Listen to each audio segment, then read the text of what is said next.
अस्सलाम वालेकुम विद्यार्थी मित्रांनो, तुमचं माझी Marathi for Urdu medium school या यूट्यूब चॅनलवर पुन्हा मनपूर्वक स्वागत आहे. विद्यार्थी मित्रांनो, आज आपण या व्हिडिओमध्ये मराठी संयुक्त या पाठ्यपुस्तकातील इयत्ता 10व्या वर्गाचे पाठ 12वे मोर या पाठाचे आज आपण या व्हिडिओमध्ये इंशाअल्लाह ताला अध्ययन करणार आहोत.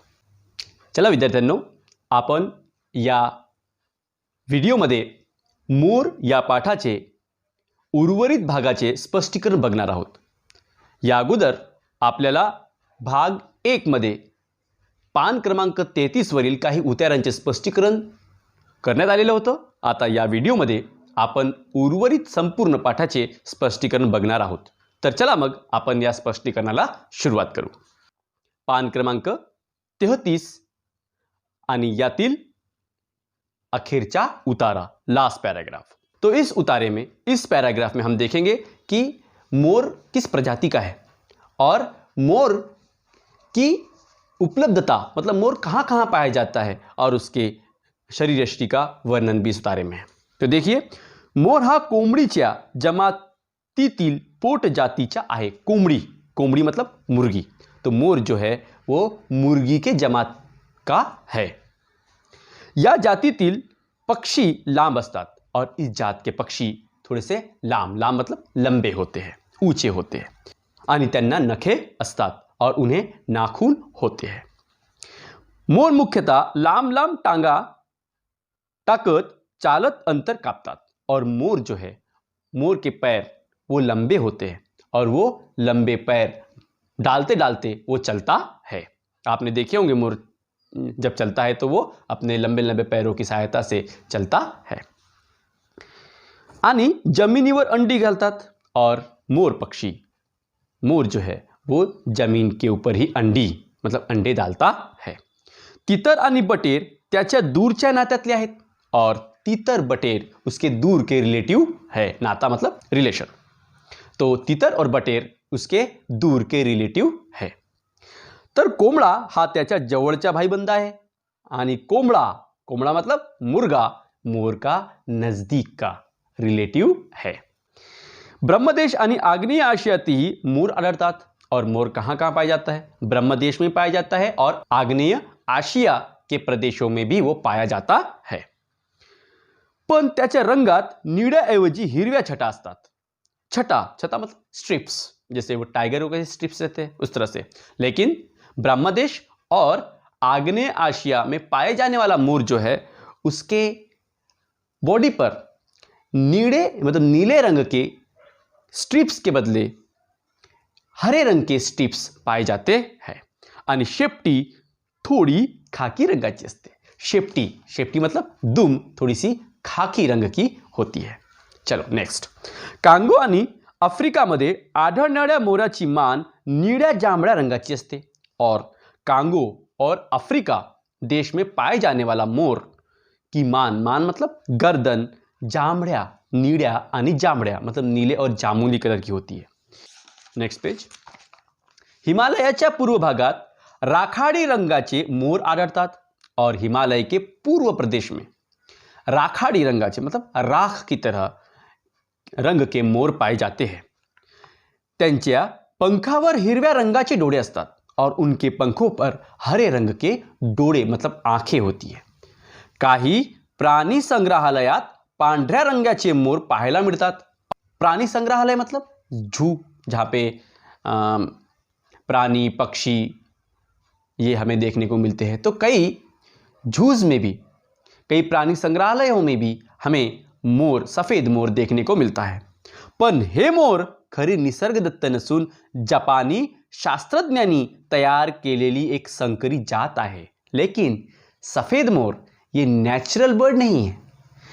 इसे जापानी शास्त्रज्ञ ने, मैंने जापानी शास्त्रज्ञ बोले तो साइंटिस्ट, जापानी साइंटिस्ट ने इसको हाइब्रिड, इसका निर्माण किया है, संकरित किया है, निर्माण किया है. ये नेचुरल नहीं है. कौन से पक्षी, कौन से मोर? सफ़ेद मोर.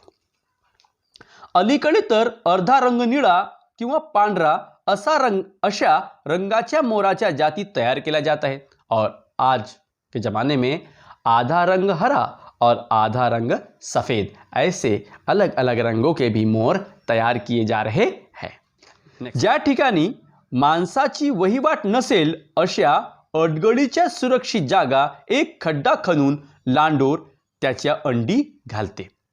अब इस पैराग्राफ में बताया गया है कि मोर अपने अंडे कहाँ डालता है। तो मोर ये पुल्लिंग है पक्षियों में, और स्त्रीलिंग है उसका लांडोर, मतलब फीमेल पिकॉक। तो फीमेल पिकॉक यानी लांडोर ये अपने अंडे जहां इंसान की बस्ती नहीं होती, जहां इंसान नहीं पाए जाते, वहां पर वो जमीन पे ही एक खड्डा मतलब छोटा सा खड्डा वगैरह जमीन में, वहां पर ही वो अपने अंडे डालता है। मोराच्या घरट्यात साधारणपणे 4 ते 10 अंडी सापडतात और मोर के घरटे मतलब घोंसला, उससे घरटे में सामान्यतः नॉमिनली 4 to 10 अंडे पाए जाते हैं। ही अंडे आकाराने कोंबडीच्या अंड्याच्या आकाराच्या दुप्पट मोठी असतात और मोर के अंडे कोंबड़ी की अंडी मतलब मुर्गियों के अंडों के आकार से दुप्पट मतलब डबल बड़े होते हैं। साधारणपणे 1 महिन्यात लांडोर आपली अंडी उभवते और साधारणपणे 1 महीने के अंदर लांडोर अपने अंडियों में से बच्चे बाहर निकालता है। Next paragraph.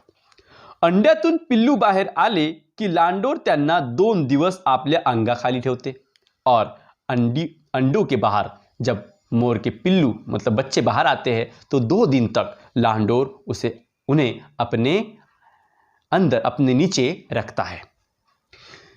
5-6 पिले निघाली की बाकीची अंडी तशीच टाकून लांडोर आपल्या पिलांना घेऊन गवताळ अथवा झुडपाच्या जागी लपून बसते और 4-5 पिले मतलब बच्चे निकले कि लांडोर उन 4-5 बच्चों को लेकर निकल जाता है और बाकी बचे हुए अंडियों को वैसी छोड़ देता है और गवतार प्रदेश मतलब जहाँ पे घास और झाड़े दरख्त झुड़ूप वगैरह होते हैं वो वहाँ पे चरने निकल जाता है अपने पिल्लू को लेकर, अपने बच्चों को लेकर।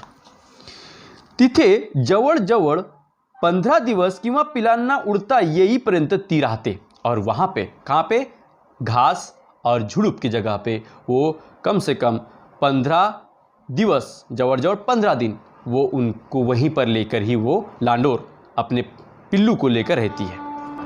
शत्रूपासून पिलांना त्रास होऊ नये म्हणून ती फार सावध राहते। शत्रू मतलब दुश्मन एनिमीज, आणि तिच्या पिलांना म्हणजे लांडोर तिच्या पिलांना शत्रुपासून संरक्षण देण्यासाठी ती अत्यंत सावध असते और बहुत ही अलर्ट रहती है। शत्रु मतलब दुश्मनों से बचाने के लिए वो बहुत अलर्ट रहती है।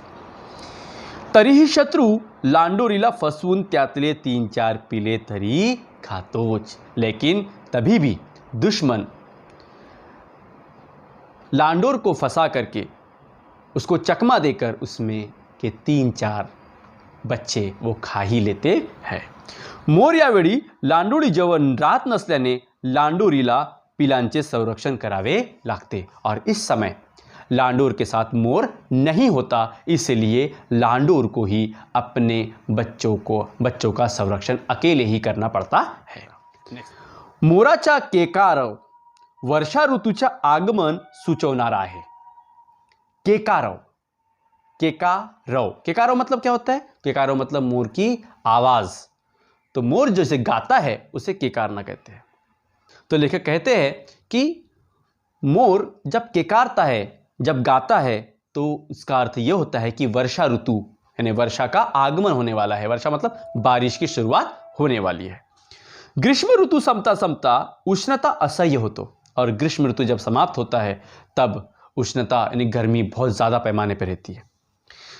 त्यावेळी येणारा वर्षासूचक केकराव शेतकऱ्यांमध्ये नवीन आशेचा संचार करतो और उस समय मोर का केकारव मतलब मोर की आवाज़, मोर का गाना उस समय जब आता है तो शेतकरी मतलब किसान सुखवला जातो मतलब खुशी होती। क्यों? क्योंकि मोर का केकारना मतलब बारिश की शुरुआत हो जाना, इसलिए किसान भाई बहुत ही खुश हो जाते हैं। ती लवकर येणाऱ्या पावसाची पूर्व सूचना असते और मोर का केकारव करना ये बारिश की शुरुआत होने की ये एक चहलकदमी होती है। और मोर अब कहाँ कहाँ घूमता है बारिश के सीजन में, वर्षा ऋतु में कहाँ कहाँ घूमता है? तळ्याची पाड़। तळ्याची पाड़, पाड़ मतलब बड़े बड़े तड़। पहले हम देखें तड़ा। तड़ा क्या होता है? तड़ा मतलब तालाब। तो तालाब, और पाड़ मतलब उसके पार, यानी तालाब के आजू बाजू जो मोटी और ऊंची दीवार बनाई जाती है उसे कहते हैं पाड़। तो वहाँ पे वो घूमता है। उसके बाद हिरवीगार कुरणे और हरे भरे वन्य खेत खलियान, वहाँ पे वो घूमता है। देवालयांची उंच शिखरे, और देवालय की ऊंचे ऊंचे पहाड़ पे भी वो घूमता है। नदी नाले, वहाँ भी घूमता है। ओहोळाचे काठ, ओहोळ, ओहोळ मतलब छोटा नाला, तो नाले के किनारों पर भी वो घूमता है। यावेळी मोराच्या स्वर विहाराची स्थाने असतात। मोर नेहमी आपल्या निवासस्थानापासून अर्धा ते 2 किलोमीटरच्या परिसरात वावरतो।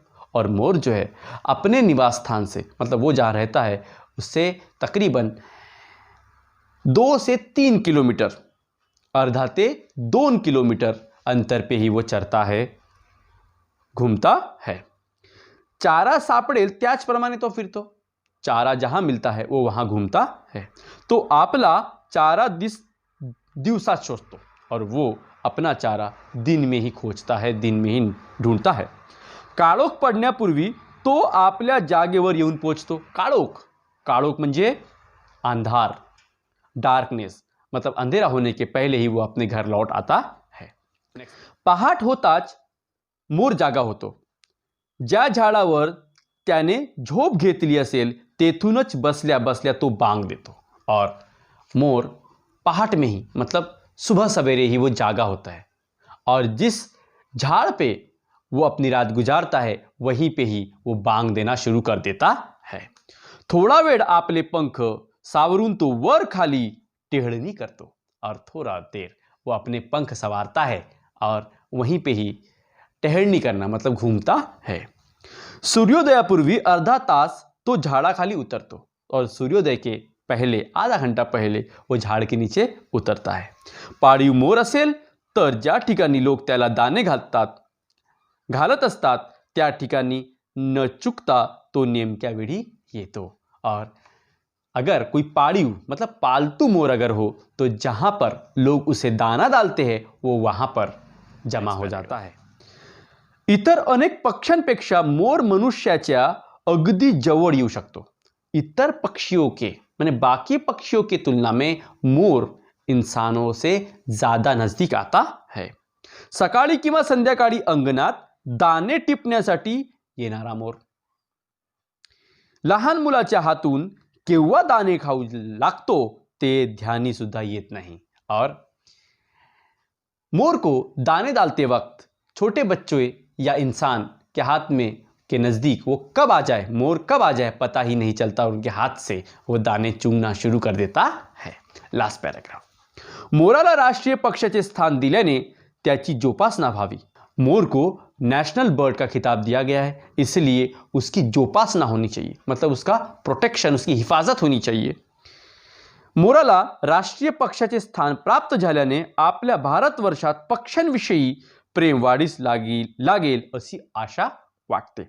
और मोर को राष्ट्रीय पक्षी का खिताब दिया गया है, इससे ऐसा लगता है कि हमारे देश में मोर की हिफाजत और अन्य पशु पक्षी की भी हिफाजत होगी, उनका रक्षण किया जाएगा, ऐसा लगता है। तो इस तरह से हमारे संपूर्ण पाठ का स्पष्टीकरण समाप्त होता है। बच्चों, अगली व्हिडिओ में म्हणजे भाग 3 मध्ये तुम्हाला संपूर्ण पाठावर आधारित कृती शिकवली जाईल। थँक्यू।